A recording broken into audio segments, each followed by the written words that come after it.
Hello, everyone, and welcome to today's Thursday Thought.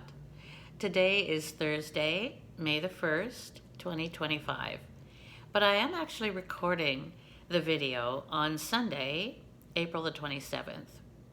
The reason being that my phone has been giving me messages that the battery is significantly degraded, which sounds pretty serious, and I know it is because I've had to replace them before.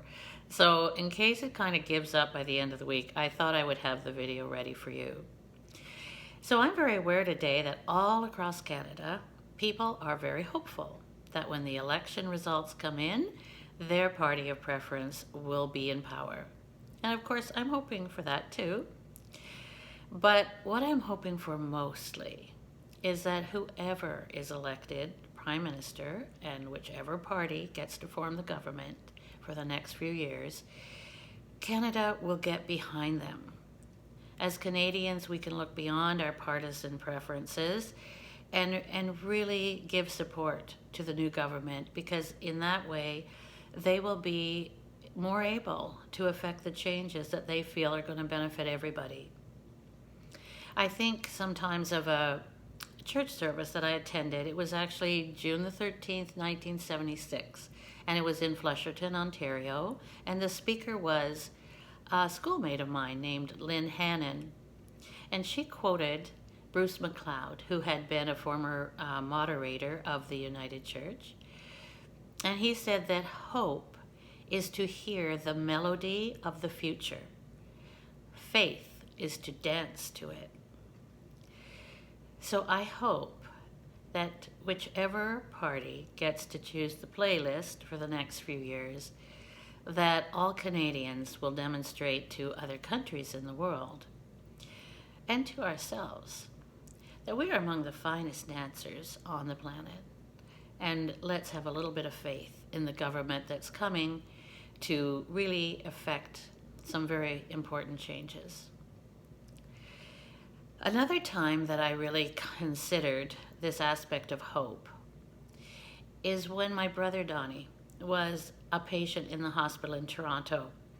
We had arranged for him to see a specialist who would agree to take terminal cancer patients for an evaluation. And sadly, it was too late for my brother, and we had been advised that he probably had a week to live, which actually was exactly right. But nobody had explained that to my brother. And the morning of his discharge back to Markdale, his local hospital, the specialist came in, and I can still see Donnie reaching for his arm and just saying, "Well, Doc, what do you think my chances are? Like, are they 70-30, 50-50? I just want to know." And the specialist just kind of calmly picked up a chocolate from my brother's bedside table, popped it in his mouth, and after a couple of seconds, he said, "Well, Don, where there is life, there's hope. Good luck to you." And he turned and walked away. And initially I was upset with him. I was kind of angry because I thought, I think you haven't honored your responsibility here to your patient who really wants to know your diagnosis and the prognosis.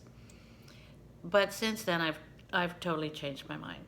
I don't think we should ever take hope away from another person. It's sometimes the only thing that can actually make a difference in the choice of life. And I just think it's really important that we always keep hope somewhere alive in our hearts. Excuse me. Even if reality can sometimes infer that what we're hoping for is highly unlikely, I think it's important never, ever to give up hope. I wrote a poem about hope one weekend many years ago when I really should have been working on writing report cards. I had been teaching kindergarten to grade 2 at a school in Rexdale, and for any of you out there who might be teachers or former teachers, you probably can identify and relate to the fact that report card weekend is often one of the least desirable times of your career. And what I discovered is that my apartment was never cleaner than after report card weekend, because I can procrastinate with the best of them. And I guess I must have thought that at least if I'm cleaning the apartment, it takes some of the guilt away from not doing what I really should be doing. So as I was scrubbing things up there, I was aware too that I was hopeful to receive a phone call from a new acquaintance who had declared that he was going to call on the weekend.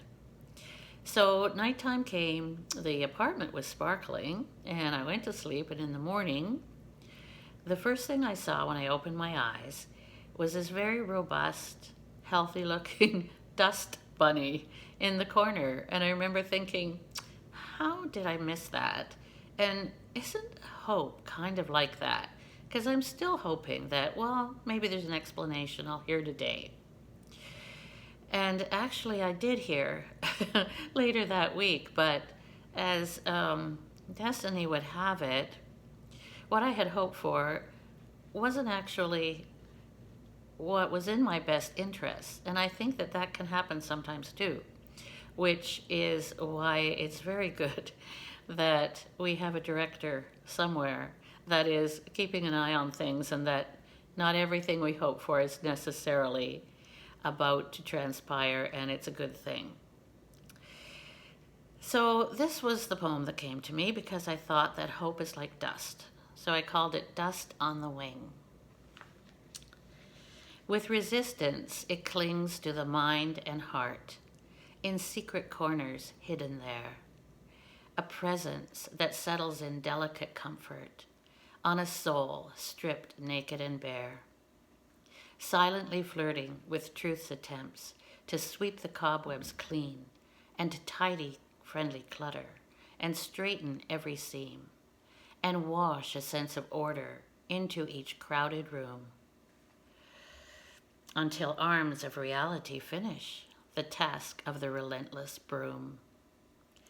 On cue from the shadows, it lightly dances, silent crystals of cottony layers. Gossamer dreams suspended in flight by a labyrinth of cares. Perhaps for a day it will dutifully hide, in mock respect for truth's efforts to cope. Then softly the faithful nuisance returns, a creature known only as hope. And I think one of the most beautiful comparisons that I have ever read was written by a Scottish Facebook friend of mine, a wonderful poet named Liesl Graham. If you haven't checked her out yet, I encourage you to, because she's a brilliant writer and a beautiful human being. And she said, I want to eat beauty so that my words will have the fragrance of hope on them. So we're headed into springtime. There's beauty everywhere. May we, in the week ahead, find lots of beauty to eat so that our words will have the fragrance of hope on them. Have a great week, and I'll see you next week. Bye now.